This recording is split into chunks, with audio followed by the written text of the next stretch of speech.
Hello friends. तो अपने back वाली वीडियो में क्या देख लिया था? बैक वाली वीडियो में अपने देखा था किसके रिलेशन देख लिए थे, रूट ऑफ लंग के और मीडियस्टेनल रिलेशन। ठीक है, तो आज अपन स्टार्ट करते हैं। बहुत ही इंपॉर्टेंट टॉपिक है। बहुत बार मतलब शॉर्ट नोट्स आ जाता है यूनिवर्सिटी एग्जाम में भी। तो वो है ब्रोंको पल्मोनरी सेगमेंट और blood supply of lung.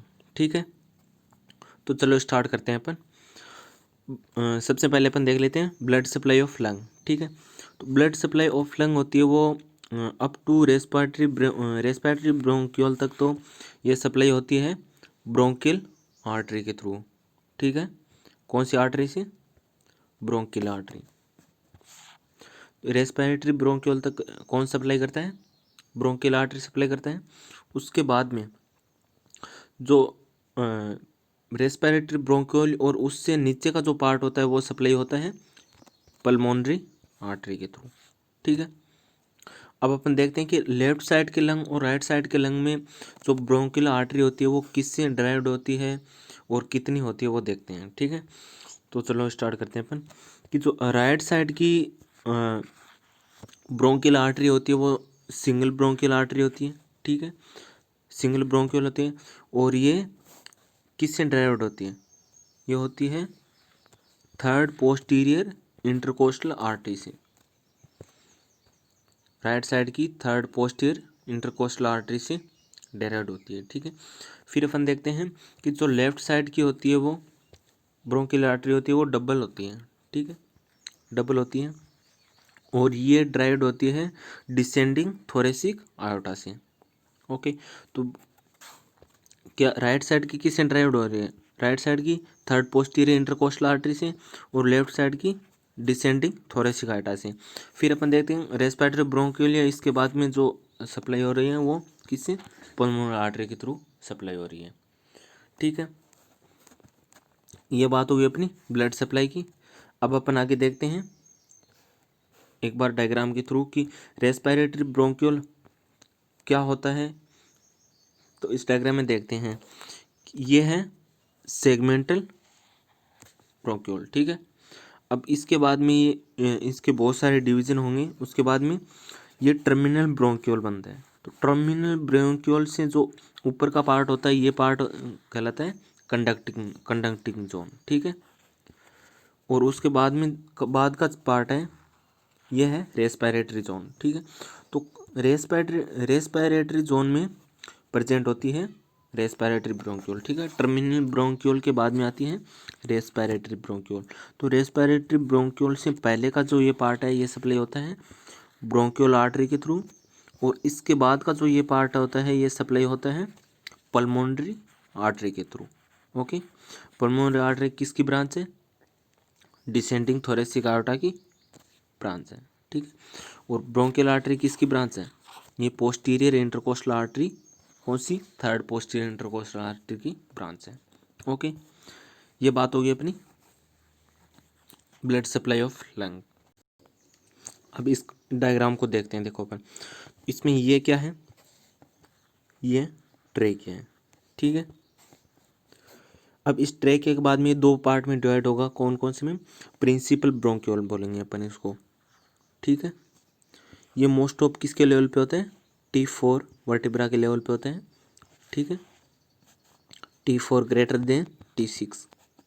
Okay, तो ये T4 के लेवल पे दो पार्ट में डिवाइड हो जाता है प्रिंसिपल ब्रोंक्यूल में, राइट और लेफ्ट में।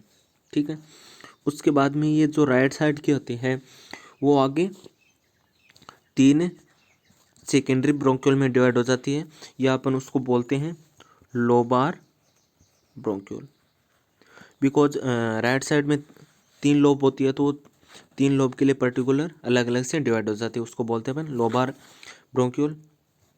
ठीक है, लेकिन जो लेफ्ट साइड की होती है वो दो पार्ट में, दो ब्रोंक्यूल में डिवाइड हो जाती है, दो लोबार ब्रोंक्यूल। ठीक है, उसके बाद ये लोबार ब्रोंक्यूल होती है वो आगे डिवाइड हो जाती है, उसको बोलते हैं अपन सेगमेंटल ब्रोंक्यूल। ये है सेगमेंटल ब्रोंक्यूल। तो जो सेगमेंटल ब्रोंक्यूल के द्वारा सप्लाइड एरिया है या एरेटेड एरिया होता है उसी को बोलते हैं अपन ब्रोंको पल्मोनरी सेगमेंट। तो टर्सरी ब्रोंक्यूल या सेगमेंटल ब्रोंक्यूल के ब्रोंकस के द्वारा जो सप्लाई होने वाला या एरेटेड एरिया होता है उसको क्या बोलते हैं अपन? Bronco pulmonary segment. और ये ब्रोंको पल्मोनरी सेगमेंट कितने होते हैं?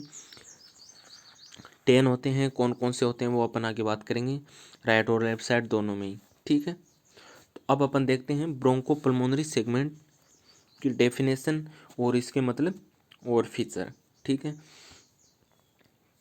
तो स्टार्ट करते हैं अपन। देखो ब्रोंको पल्मोनरी सेगमेंट, ठीक है। अब ये bronchopulmonary segment well defined anatomic, functional and surgical sector होते हैं लंग्स के, ठीक है।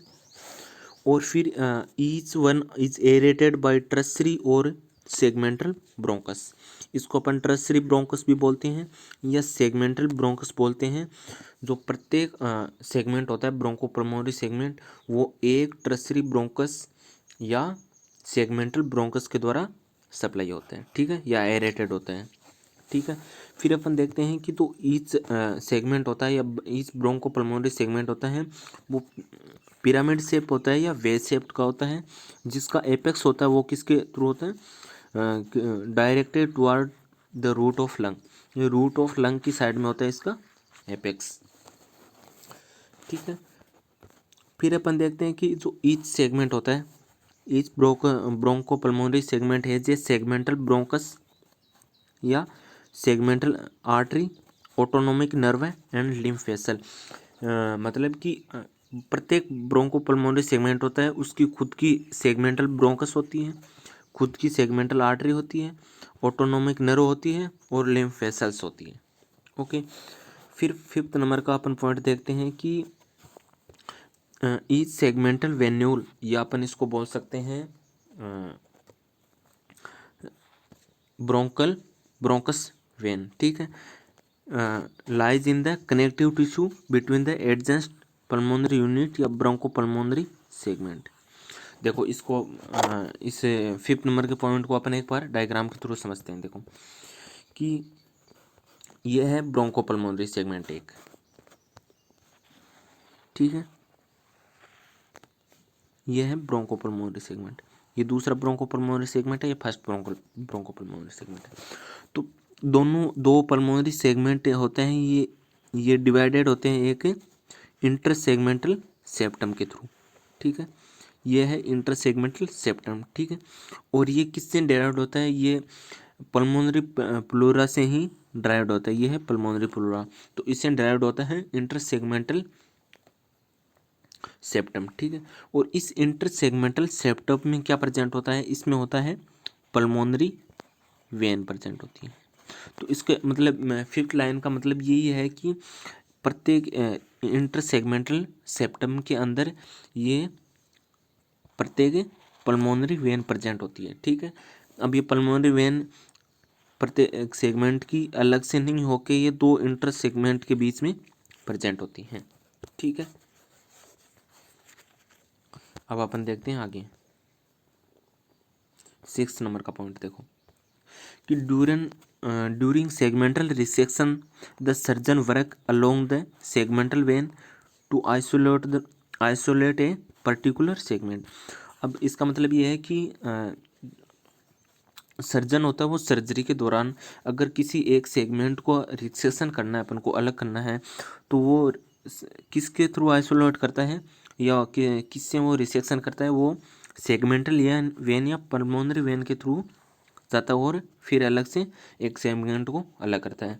तो कैसे कि ये रिसेक्शन या सर्जरी के दौरान इस वेन के through along with this vein resect the one pulmonary segment, okay. ये बात होगी अपने इन से ब्रोंको पल्मोनरी सेगमेंट के फीचर के बारे में। अब अपन एक बार वापस से ब्रोंको पल्मोनरी सेगमेंट देख लेते हैं। देखो अलग इस डायग्राम के थ्रू, तो ये एक ब्रोंको पल्मोनरी सेगमेंट है, ठीक है। अब इस ब्रोंकोपल्मोनरी सेगमेंट में क्या क्या प्रेजेंट होता है वो देखते हैं। तो सबसे पहले तो अपन देखते हैं कि ब्रोंकोपल्मोनरी सेगमेंट बनना किससे है। वो एक टर्सरी ब्रोंक्यूल से एरेटेड होता है। तो मतलब इस खुद की एक टर्सरी ब्रोंक्यूल तो होगी या सेगमेंटल ब्रोंक्यूल, ठीक है, इस ये भी बोलते हैं। तो एक तो होती है अपनी सेगमेंटल ब्रोंक्यूल। अब इस सेगमेंटल ब्रोंक्यूल के अलोंग एक प्रेजेंट होती है सेगमेंटल आर्टरियोल, ठीक है, या अपन बोल सकते हैं इसको पल्मोनरी आर्टरी, ठीक है। और इसके साथ ही ये जो सेगमेंट होता है वो सप्लाई होता है ब्लड के थ्रू। तो ये ब्लड सप्लाई किससे होता है, ये होता है ब्रोंकियल आर्टरी से, ये है ब्रोंकियल आर्टरी। और इसका सेगमेंट का जो वेनस ड्रेनेज होता है वो किसके थ्रू होगा, वो ब्रोंकियल वेन के थ्रू होगा। तो ये चार स्ट्रक्चर तो प्रेजेंट होती है प्रत्येक ब्रोंकोपल्मोनरी सेगमेंट के अंदर, ठीक है। फिर देखते हैं कि इन ब्रोंकोपल्मोनरी सेगमेंट के बीच में एक कनेक्टिव टिश्यू का सेप्टम होता है जिसको क्या बोलते हैं अपन, इंटर सेगमेंटल सेप्टम, ठीक है। और इस इंटर सेगमेंटल सेप्टम के अंदर एक वेन प्रेजेंट होती है, उसको कौन कौन सी वेन बोलते हैं, वो है सेगमेंटल वेन या इंटर सेगमेंटल वेन, या इसको अपन बोलते हैं पल्मोनरी वेन। तो पल्मोनरी आर्टरी तो प्रेजेंट होती है प्रत्येक सेगमेंट के अंदर, लेकिन पल्मोनरी वेन होती है वो प्रेजेंट होती है इंटर सेगमेंटल, ओके। और इस पल्मोनरी वेन की क्लिनिकल सिग्निफिकेंस क्या है कि सर्जरी के दौरान अगर एक अपन को ब्रोंकोपल्मोनरी सेगमेंट का रिसेक्शन करना है तो वो इस वेन के अलोंग रिसेक्ट करेगा एक सेगमेंट को, ओके। ये बात होगी अपने ब्रोंकोपल्मोनरी सेगमेंट के बारे में। अब अपन देखेंगे ब्रोंकोपल्मोनरी सेगमेंट कौन कौन से होते हैं, 10th उनके नाम। उससे पहले अपन देख लेते हैं कि ये जो दो पार्ट में डिवाइड हुआ है प्रिंसिपल ब्रोंक्यूल, राइट और लेफ्ट में, ठीक है। तो जो ये राइट साइड की होती है वो शॉर्टर होती है, ठीक है, और ब्रॉड होती है। लेकिन जो लेफ्ट की होती है वो लॉन्ग होती है एंड थोड़ी पतली होती है। तो अभी और एक है कि ये जो वर्टिकल से एंगल बनाती है ये कम एंगल बनाती है और ये ज़्यादा बनाती है। तो मतलब ये ज़्यादा वर्टिकल होती है राइट साइड की लेफ्ट साइड के तुलना में, ठीक है। तो इसी वजह से कोई भी फॉरेन बॉडी आएगी तो वो राइट लंग में जाने के ज़्यादा चांस होंगे ना लेफ्ट लंग में जाने से, ठीक है। ये एक मतलब इम्पोर्टेंट बात है क्लिनिकल सिग्निफिकेंस के लिए।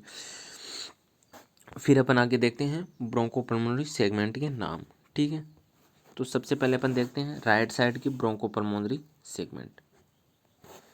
तो राइट साइड में ब्रोंकोपल्मोनरी सेगमेंट देखने के लिए सबसे पहले अपन देखते हैं कि अपर लोब में कौन कौन से ब्रोंकोपल्मोनरी सेगमेंट होते हैं। तो वो देखते हैं अपर लोब में होते हैं एपिकल, पोस्टीरियर और एंटीरियर, ठीक है। एपिकल, पोस्टीरियर और एंटीरियर 3 सेगमेंट होते हैं अपर लोब में, ठीक है। मिडिल लोब में 2 होते हैं, लेटरल एंड मीडियल, ठीक है, ये लेटरल मीडियल, ठीक है। फिर अपन देखते हैं लोअर लोब। तो लोअर लोब में भी 5 सेगमेंट होते हैं, कौन कौन से, सुपीरियर, या अपन इसको बोलते हैं एपिकल, ठीक है, एपिकल। फिर anterior basal, posterior basal, medial basal और लेटरल बेसल, ठीक है। ये 5 सेगमेंट लोअर लोब में होते हैं। तो ये तो बात होगी अपनी राइट लंग के ब्रोंकोपल्मोनरी सेगमेंट के। फिर अपन लेफ्ट लंग के देखते हैं। तो लेफ्ट लंग में क्या होगा कि लेफ्ट लंग में 2 ही लोब होती है, अपर एंड लोअर। तो अपर लोब में कितने सेगमेंट होंगे, 5, और लोअर लोब में भी, अपर लोब में भी 5 सेगमेंट होंगे और लोअर लोब में भी 5 सेगमेंट होंगे, ठीक है। तो लोअर लोब के जो सेगमेंट होंगे वो तो राइट लंग के सेगमेंट है उसके जैसे होंगे, सेम नाम होंगे। लेकिन जो अपर लोब के सेगमेंट है वो अपर 3 है, ये तो सेम होंगे।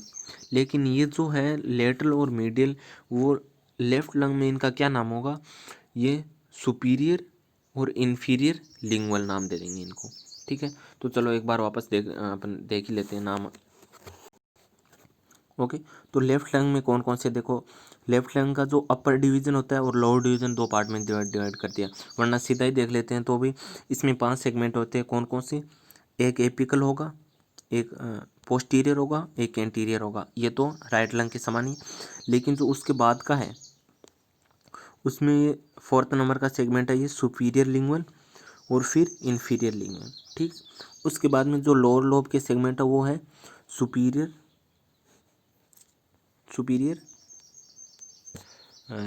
फिर medial basal, anterior basal, lateral basal and posterior basal, ठीक है।